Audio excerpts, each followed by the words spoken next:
There's a reason the strongest people rarely hide their scars.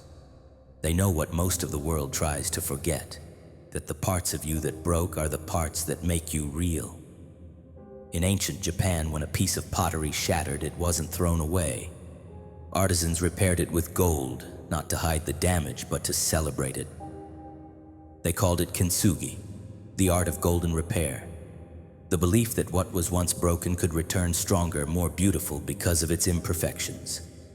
Today, we live in a world terrified of cracks. Everyone hides their failures, their heartbreaks, their losses, as if perfection were the price of being accepted. But what if the opposite is true? What if your cracks are proof that you've lived, fought, and survived the fire? Ethan was the kind of man who defined himself by movement. Meetings, flights, deals.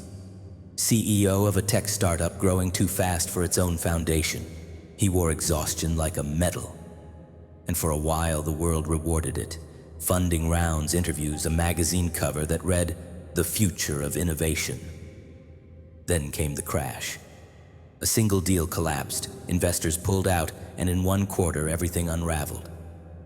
It wasn't just a company that broke. It was his identity. When the news spread online, he stopped leaving the apartment. He deleted social media, silenced his phone, stared at the walls. The silence was unbearable. He used to think failure was the enemy. Now he saw it was shame. After months of isolation, he booked a one-way flight to Japan. He didn't know why. He just knew he needed distance. From noise, from people, from himself. Kyoto greeted him with rain. Not the kind that storms, the kind that whispers. The streets shimmered like liquid glass, and for the first time in years, Ethan wasn't rushing anywhere. He wandered without purpose, past lanterns swaying in the wind, past the scent of roasted tea and cedar. Everything moved slower here. Even time seemed to breathe differently. Down a narrow alley, he heard a soft sound, a brush gliding across porcelain. A small wooden sign hung crooked over an open doorway. Jinji-gi, Kintsugi, the art of golden repair. Inside, the air smelled of pine and lacquer. Sunlight filtered through rice paper walls, glinting off hundreds of broken bowls resting on low shelves. Each was fractured, yet traced with delicate gold veins that shimmered like captured fire. An elderly man sat cross-legged at a table, his hands steady despite their age. He looked up with calm eyes. "You break it?" he asked softly, noticing Ethan's gaze. Ethan smiled faintly. "Something like that." The man nodded as if the answer made perfect sense. "Then sit," he said. "You will learn to repair." Ethan hesitated, but something about the man's stillness pulled him in. He sat. The artisan placed a cracked ceramic bowl in front of him, edges jagged and dull, and picked up a tiny brush dipped in shimmering gold dust. "People throw away what breaks," he said. "But here we believe a crack is only the beginning of the story." Ethan watched as gold filled the fracture like light entering darkness. He had spent years hiding his own cracks behind success and noise. And now this stranger was showing him that maybe the flaws were what gave things their shape. He finally asked, "Why gold?" The man smiled. "Because only something precious can remind what's broken that it still has value." The rain tapped softly on the paper walls. For the first time in months, Ethan felt peace, not because anything made sense, but because he didn't have to hide. He returned the next morning, and the day after that. Each visit felt like being stitched back together in silence. He learned to mix lacquer, to wait, to breathe. The old man's name was Sora. He never asked about Ethan's past. He only said, "To fix the bowl, you must stop hating the crack." And Ethan understood, though he wasn't there to learn a craft. He was there to remember how to begin again. Weeks passed, and the workshop became Ethan's quiet rhythm. Each morning began with sweeping the table, aligning fragments, and waiting for the lacquer to dry. The silence, once unbearable, had become his teacher. He realized that Kintsugi wasn't just about repairing objects. It was about repairing attention. Every step demanded presence. Every mistake punished impatience. One day, frustrated, Ethan pressed 2 fragments together too soon. They snapped apart in his hands. Sora looked up and said calmly, "You can't force what isn't ready to heal." That sentence stayed with him. He thought about his company, his relationships, even himself. How often he'd tried to rush growth, push success, fix things before they had time to breathe. Now, for the first time, he allowed stillness to do its work. He learned that patience isn't waiting. It's trusting the process. By the time his final bowl was finished, its golden lines glimmered under the morning light. It didn't look perfect. It looked alive. Sora smiled and said, "A perfect bowl is fragile. A repaired one remembers the fall and never fears it again." And in that moment, Ethan understood. He wasn't learning a craft. He was learning how to live. When Ethan finally returned home, the world felt louder. The flashing screens, the constant emails, the rush of traffic, all of it seemed foreign, almost violent after the stillness of Kyoto. He didn't bring souvenirs. He brought a philosophy. One golden bowl carefully wrapped in cloth, and a quiet conviction that nothing and no one was beyond repair. For weeks he kept to himself, slowly rebuilding his routine. Instead of diving back into old patterns, he took long walks, wrote in silence, and began sketching ideas in a notebook titled Rebuild. One night, as he looked at the golden bowl on his desk, he realized it wasn't just a memory. It was a model. He could rebuild a company the same way he'd rebuilt that cup, piece by piece, with patience and gold in every crack. He reconnected with a few former partners. Not to resurrect the same machine, but to create something new.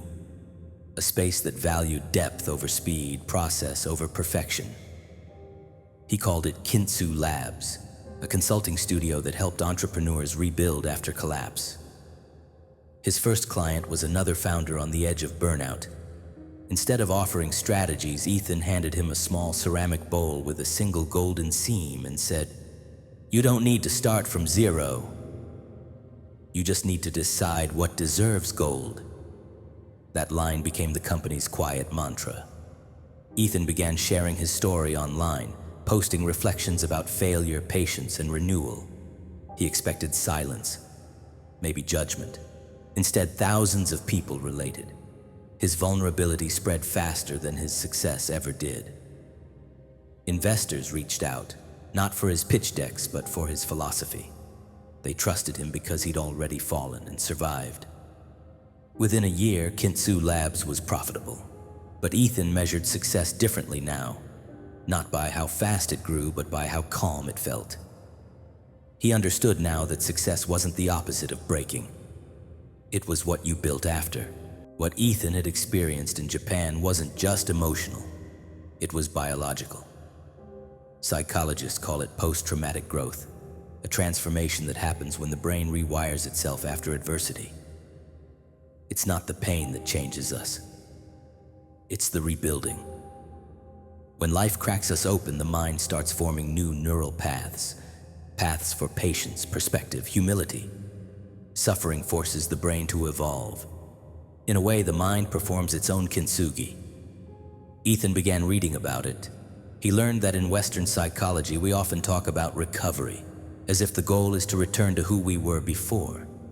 But in Eastern philosophy, the goal is transformation, to become something entirely new. Sora's lessons echoed that truth. He never spoke about fixing, he spoke about reforming. In the West, Sora once told him, you repair things to hide the damage. In Japan, we repair things to remember it. That difference changed everything for Ethan. He realized that his old company had failed because it worshipped perfection, the illusion that nothing should ever go wrong. Every decision was built on fear of cracks. Now his work celebrated them. Kintsugi Labs didn't hide mistakes, it studied them. Clients came to him expecting business advice and left understanding something deeper. That rebuilding a company starts with rebuilding the person leading it. Ethan would often tell them, a flawless system breaks under pressure, but one that's repaired to one that's been tested, it adapts. It wasn't about pottery anymore, it was neuroscience, discipline, and philosophy combined. He saw how the same pattern existed everywhere, in architecture, ecosystems, even in the body. A broken bone, when healed, becomes stronger at the fracture. A forest regrows richer after a fire. Why should the human spirit be any different? For the first time in his life, Ethan stopped fearing failure, because now he understood. Failure isn't the opposite of progress, it is the process. 2 years later, life tested him again, just as Sora promised it would. One of Kintsugi's biggest clients suddenly backed out of a long-term contract. Revenue dropped overnight. Deadlines were thrown into chaos. The office that once felt calm now buzzed with panic. Team members whispered about layoffs. Emails piled up, messages turned frantic. Everyone looked to Ethan, waiting for the old version of him to reappear, the one who tried to control everything through fear and overwork. But he didn't. He walked into the office early that morning, set his phone face down, and asked his team to gather around the table. No slides, no panic, just silence. He looked at them and said, "Every business breaks. Ours just cracked. So, where does the gold go?" No one understood at first. Then slowly the energy shifted. They began discussing what the crack revealed. The overdependence on one client, the lack of creative diversification, the stress everyone had quietly ignored. Instead of retreating, Ethan leaned into the fracture. He restructured the workflow, opened smaller, more stable partnerships, and gave the team 2 days off, a move that would have terrified his old self. During those 2 days, he went to his apartment, lit a small candle beside the golden bowl, and thought of Sora's words. Fire is not punishment. It is the test of what deserves to remain. He realized that every time life heated up, he had a choice: resist it and melt down, or accept it and let it forge him again. When he returned to the office, something had changed. The panic was gone. The team was focused, unified.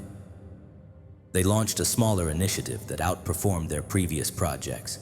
Within months, the company not only recovered, it grew. But the real transformation wasn't in profits, it was in presence. Ethan no longer feared instability. He saw it for what it was. A reminder that the fire never ends, and that strength is measured not by how you avoid it, but by how gracefully you stand within it. Years later, he returned to Kyoto. Sora's shop still stood, quiet, dust-filled, timeless. On the work table lay a small box wrapped in cloth. Inside was one of Ethan's old bowls, its golden veins gleaming softly. A note in Sora's handwriting read, "You have learned the gold. Now teach others to see it." Ethan stood in silence. He finally understood, and Kintsugi was never about fixing things. It was about seeing beauty where others see damage, about choosing meaning over perfection. Today, Ethan shares his story around the world. He doesn't speak about profit margins or growth hacks. He talks about cracks and gold and patience. He holds up that same bowl during every speech and says, "This was once shattered. But it didn't end there, neither did I." Audiences fall silent because they see themselves in the fractures. Your power doesn't come from being untouched by life. It comes from surviving what tried to destroy you and shining because of it. If everything feels like it's falling apart right now, remember, the fall isn't the end. It's the moment before transformation. Don't hide your cracks. Honor them. Because every scar is a line of gold waiting to be revealed. You're not broken. You're in the process of becoming art. This is the samurai art of reforging, and those who live by it become unstoppable.